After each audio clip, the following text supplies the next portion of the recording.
Brian Windhorst kind enough to not reboot his phone and call us up. I assume is that on that actual phone, Brian, that you're calling into the show right now? Yes, it is, and it's the most updated phone in Los Angeles. Now, did you hit the button by accident? I mean, yes. what? Oh gosh. Yes. If you have an iPhone, it pops up like out of nowhere, time to update, and it either says now or later. And I was working a laptop and the phone, and I thought I hit later, and I didn't. And if you want to buy something from iTunes, you got to say yes 7 times and put in a password and agree to new terms and conditions. You hit update now. That's it. There's no going back. And fortunately, it was after the Jimmy Butler trade. Okay. And I contributed some reporting aspects of that trade, and nothing happened in that window that was severe. But I was, I was annoyed, amused, but just helpless really for about 15 minutes. I was about to say, how long were you off the grid, Brian? How long? About 15. And then somebody suggested that I plug it into the computer, and that actually sped it up. So okay. That helped, yeah. I mean, that's if you don't mind me, I'm not trying to rub salt here. That's kind of like a rookie mistake, Brian. You're better than that. It's a terrible mistake, and honestly, if it happened during free agency, free agency lasts over the course of days, and things change. This is during the lottery of the. If it happened in the second round, it wouldn't even be the big deal. Right, sure. This was during the lottery of the draft. Wow. Okay. Well, I'm glad I should have good karma now for at least 6 months. The most updated phone, though, in Los Angeles. Brian Windhorst using it to call us into the Rich Eisen show. So we just had Tom Thibodeau on our show, and he said that there was no there with Ricky Rubio, essentially. What do you say? I don't buy it because they have to upgrade shooting on their roster. This Jimmy Butler trade was a grand slam for them. For a number of different reasons, but they still don't have enough shooting. They still are going to struggle a little bit where teams are not going to guard that position. So I don't think they're going to give them away for nothing, but Ricky Rubio has been available on the market for a while. And, part of being the president of a basketball team is you have to lie to the media. So I'll give Tibbs a pass. Okay. And now let's turn to the Rockets Chris Paul trade. Why make this trade if you're the Rockets if you could get Chris Paul via free agency within 24 hours? What was the genesis of this and the leverage for any of the sides behind it, Brian? Yeah, so I'm going to tell you, I don't know whether this is going to make them competitive with the Warriors, but from a general managing standpoint, this was as good of a general managing maneuvers as I've seen in my 15 years in the league. And here's why. The Rockets didn't have enough salary cap space to sign Chris Paul outright. So they would have had to trade away players to sign him anyway. Maybe not, they wouldn't have traded away these players, but they didn't give away any super core stuff, and they upgrade. The best player they traded was Beverly, who they've now upgraded to Chris Paul. Secondly, by getting him to opt into his contract, he's going to make $11 million less than he would have made if they'd signed him outright. They got a discount. And they made 6 trades yesterday, Rich. 6. They went out and got 5 non-guaranteed players to make this deal, 3 of which they still have on their roster. They still have fodder to make other trades.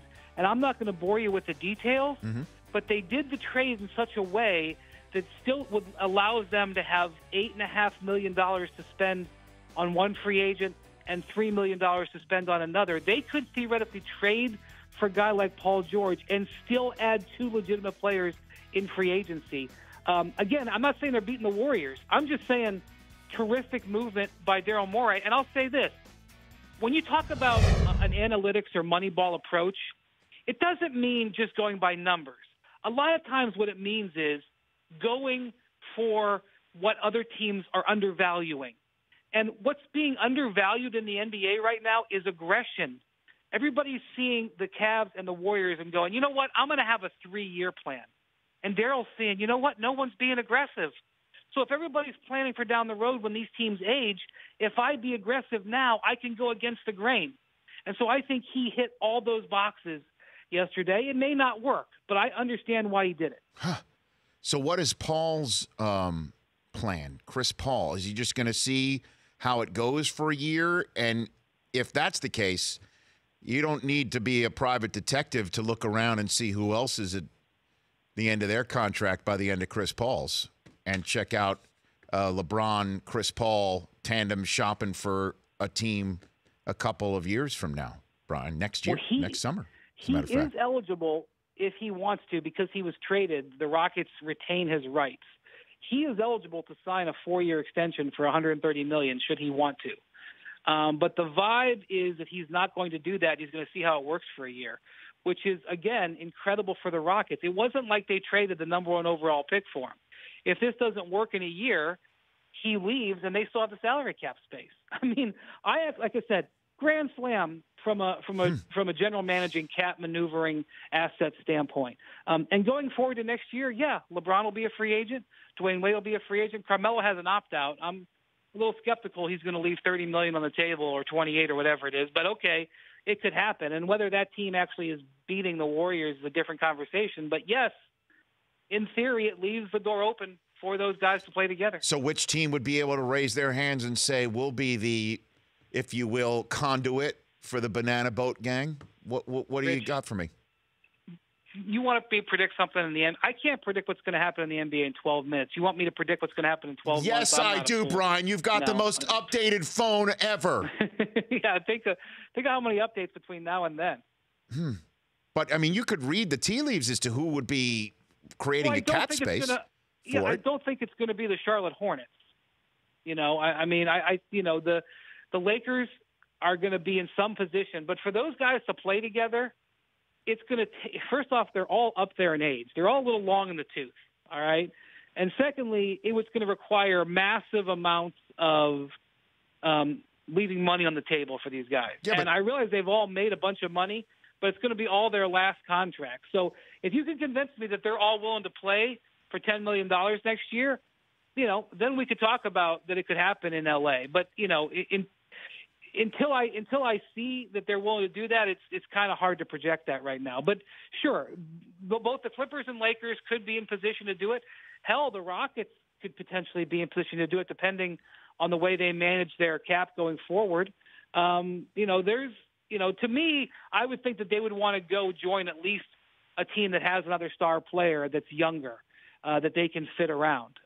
So we'll see. Maybe Lonzo Ball wins Rookie of the Year, and that's the guy they want. Maybe Brandon Ingram has a breakout sophomore year, wins Most Improved Player, and that's the guy they want to come to.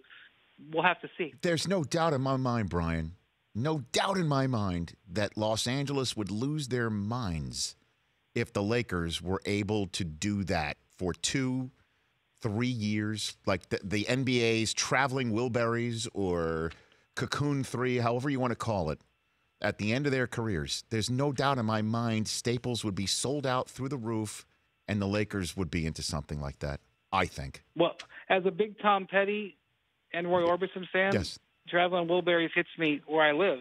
Okay, fantastic. I think it would be amazing. I don't know if it's a championship team.